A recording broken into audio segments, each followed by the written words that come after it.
ఈ గ్రూప్ 2 ప్రిపరేషన్‌లో భాగంగా మీకు ఎటువంటి బుక్స్ మీరు చదివారు? అయితే నేను ఫస్ట్ ఆఫ్ ఆల్ సబ్జెక్ట్ బట్టి ఒక్కొక్క ఆథర్ ఫాలో అయినా. ఇప్పుడు ఫస్ట్ అకాడమీ బుక్స్ చదివిన. హ్మ్.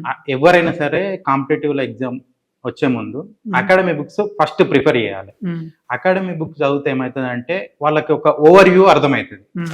ఒక 2, 3 టైమ్స్ అకాడమీ బుక్స్ రివిజన్ చేసిన తర్వాత ఓవర్ వ్యూ వచ్చేస్తది. ఇంకా ఆ పర్సన్‌కి ఆ సబ్జెక్ట్ మీద పూర్తి గ్రిప్ వచ్చిన తర్వాత ఇంకా different author, standard author books ఉంటాయి మార్కెట్‌లో. అది ఏ బుక్ అయినా సరే. స్టాండర్డ్ బుక్స్ ఏ బుక్ తీసుకున్నా ఎనఫ్. పర్టిక్యులర్ ఇదే బుక్ అంటే చెప్పాలి కొంచెం అదే ఈ బుక్సే చదివినాము అట్లా అవసరం లేదు. ఎందుకంటే ఇప్పుడు ఇప్పటికే చాలా మంది ప్రిపేర్ అయ్యేటోళ్ళు ఏదో ఒక బుక్ చదువుతూనే ఉంటారు. హ్మ్. నేను చెప్పడం వల్ల వాళ్ళ బుక్స్ మార్చుకోవాల్సిన అవసరం లేదు. హ్మ్. వాళ్ళు చదివే బుక్సే రివిజన్ చేసుకుంటే అంటే సరిపోతుంది. కొంతమంది ఇందులో పాయింట్స్ లేవు ఇవి. చాలా మంది చేసే బ్లండర్ మిస్టేక్ ఏంటంటే ఒక బుక్ చదువుతా అంటారు. అవును. పక్కోడు ఇంకొక బుక్ చదువుతా ఆ! అంటాడు. అది కొత్తది. కొత్తదో పాతదో వాటెవర్. హ్మ్.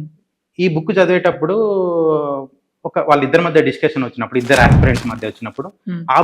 ఈ బుక్ లో లేని పాయింట్ ఆ బుక్ లో ఉంటది. హ్మ్. మనోళ్ళు ఏం చేస్తారు, ఈ బుక్ తో పాటు ఆ బుక్ కూడా చదువుతారు. అవును. చదవడం వల్ల ఏమైందంటే ఒకే బుక్, ఒకే సబ్జెక్టు 2, 3 బుక్స్ చదవడం వల్ల ఏమైందంటే కన్ఫ్యూజన్ స్టార్ట్ అవుతుంది. హ్మ్.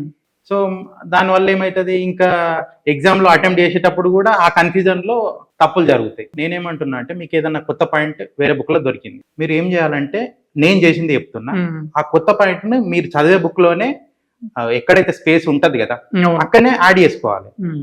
2, 3 బుక్స్ కంటే ఒకే బుక్ అట్లా చదవడం ఇంపార్టెంట్.